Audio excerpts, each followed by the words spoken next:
Nandito tayo sa Binangunan Port. Ito yung mga bangka na sinasakyan, mga motorboat papuntang Talim Island. Ito lang yung last month lang nangyari na may tumaob na bangka. Dito rin yun nagdadak.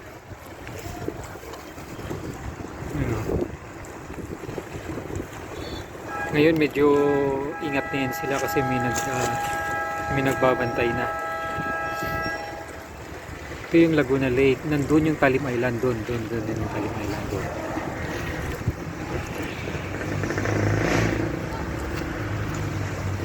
Yan, Laguna Lake. Yun.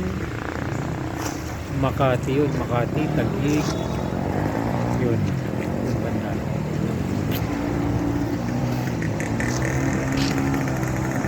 Daming pasahero. Daming tumatawid.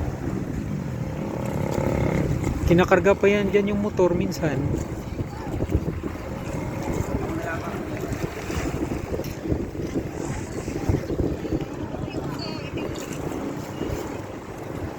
Pwede siguro mag-fishing. Ito next time magdadala ako ng pamingwit.